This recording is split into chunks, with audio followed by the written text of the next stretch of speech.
There are three key tests used to determine IR35 status: the right of substitution, mutuality of obligation, and supervision, direction or control.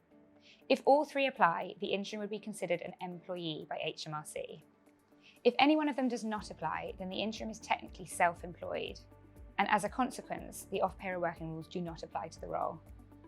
However, it is worth bearing in mind that HMRC's Check Employment Status for Tax tool, otherwise known as the CESS tool, relies heavily on the right of substitution and actually works off the presumption that mutuality of obligation exists in all engagements, which means when using the tool, one of the three key tests you need all of to be considered an employee would apply. Interim managers operate via a limited company, providing a service to a client in a business-to-business relationship. And the right of substitution should mean they can provide anybody else to deliver that service as long as they are suitably qualified. It is the personal service company's responsibility to provide a substitute if one is needed and be responsible for them. That substitute would work under the same limited company and be paid by that limited company. When a client is determining whether the right of substitution exists and they would accept one, it is the right of substitution that's important, not whether there's anybody waiting in the wings or working under the limited company already.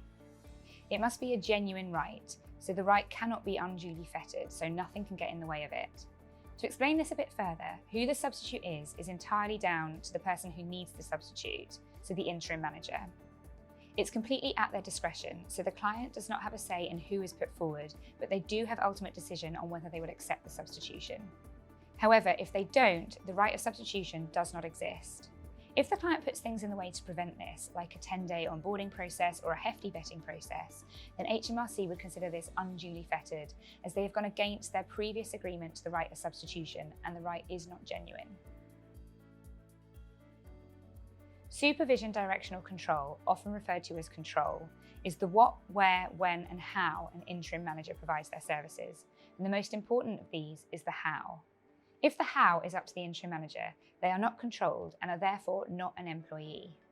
An interim manager operating via the limited company, providing a service to a client, should be able to determine how to provide that service, how to achieve the outcome the client wants, and they should be able to do this without ongoing monitoring and supervision. This is a strong indicator of self-employment. In employment law, mutuality of obligation, or MU as it's often referred to, focuses on whether there is an obligation from the client to provide consistent and paid work, and in turn, is there an obligation from the interim to personally carry out that work? In HMRC's eyes, a contract that sits outside of IR35 should have a start and an end date and not be rolling. The services the interim manager provides should be for a one-off project and not an ongoing contract of employment. And at the end of the contract, is there any obligation for the client to offer the interim further work? And in turn, is there any obligation for the interim to take it? If not, this is a strong indicator of self-employment.